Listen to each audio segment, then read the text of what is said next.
échangé avec des étudiants là, sur la dernière semaine de formation sur la demande.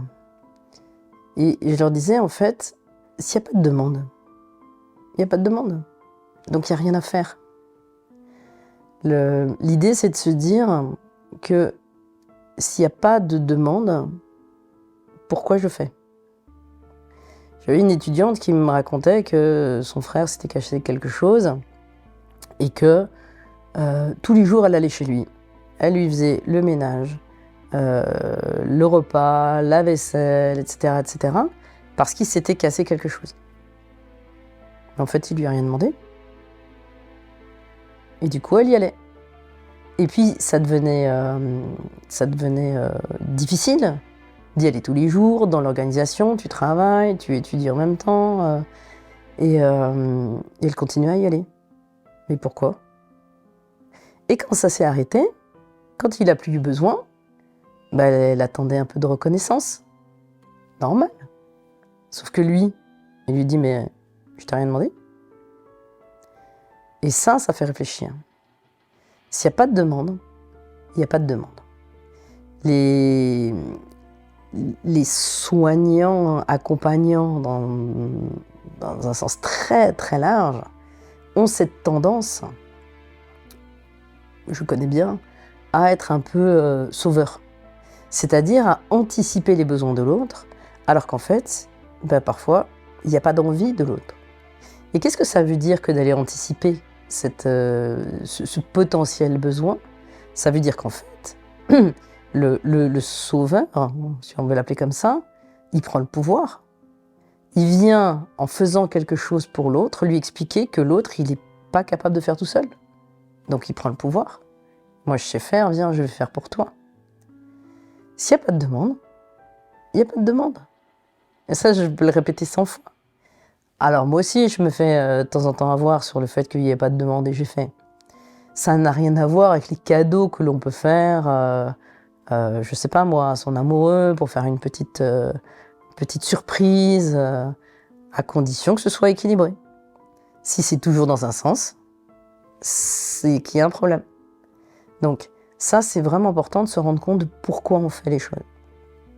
Et c'est encore plus drôle de regarder toutes les demandes implicites que l'on fait, nous, sans demander. Imagine, t'es à table, tu finis de manger, t'as fait la cuisine, et puis t'es avec 3-4 personnes, et toi tu te dis bon j'ai bien bossé, tu restes assis. Qu'est-ce que t'attends? T'attends que y ait quelqu'un qui se lève et qui débarrasse et puis qui amène le dessert. Et puis t'attends.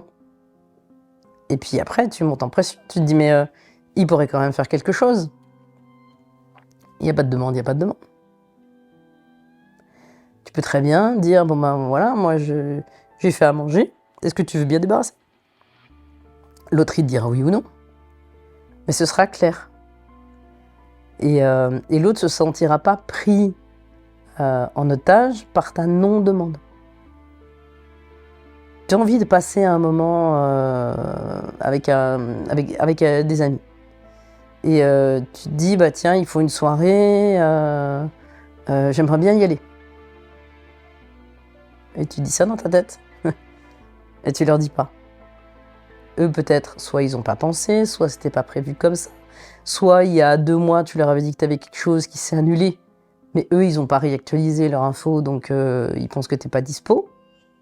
Si tu leur demandes pas, tu vas passer toute ta soirée tout seul à ruminer en disant « Ouais, mais bon, ils auraient quand même pu penser à moi. » Tu vois dans quoi ça amène, le fait de ne pas demander. Et on a cette habitude éducative qui est de ne pas demander parce qu'on ne veut pas embêter l'autre, parce que pour des milliards et des milliards et des milliards de raisons. Mais si tu ne demandes pas, tu n'as pas de réponse. Tu ne sais pas. Et si tu demandes faussement, tu mets l'autre en situation difficile. Parce que est-ce que je réponds à cette demande? Est-ce que je ne réponds pas? Et qu'est-ce que je dois derrière si je fais quelque chose alors qu'il n'y a pas de demande? À partir du moment où tu fais quelque chose dans lequel il n'y a pas de demande, l'autre est redevable. implicitement. Et ça rentre dans des jeux psychologiques qui sont pas confortables. Donc le principe de base, c'est il n'y a pas de demande. Il n'y a pas de demande. Et donc, il n'y a pas d'action pour anticiper la demande. Le sauveur, il va systématiquement aller faire pour l'autre. Il y a un truc qui tombe, hop, tu vas nettoyer pour l'autre. Tu as quelqu'un qui rentre dans une pièce, je sais pas moi, une réunion, tu vois, quelqu'un qui rentre dans une pièce, il n'y a pas de chaise, c'est toujours les mêmes qui vont se lever pour aller chercher une chaise. Si c'est l'animateur de réunion, le responsable de réunion, qui voit qu'il y a un participant, qu'il n'y a pas de chaise, etc., soit il va amener la chaise parce que c'est son job, soit il va demander à quelqu'un de le faire, il y a une demande.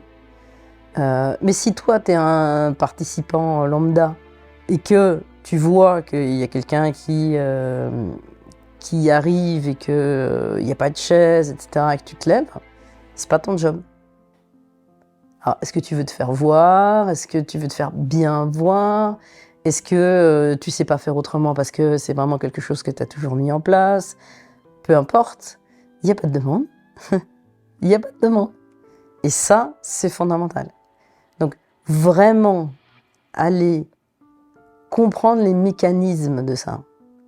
La demande, c'est un contrat qu'on fait avec la personne avec laquelle on est en relation.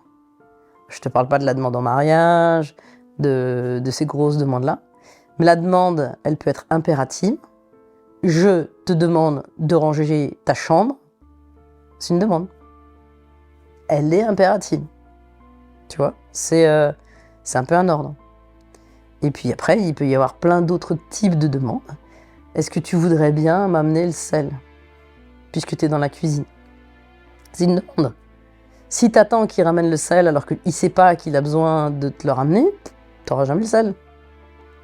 Et si quand la personne revient s'asseoir, tu dis « Ah, t'as pas ramené le sel » et que tu ne bouges pas, c'est une demande implicite. Est-ce que tu peux te relever pour aller me chercher du sel? Ou alors, c'est un reproche si tu le fais et que toi tu te lèves et que tu vas chercher le sel.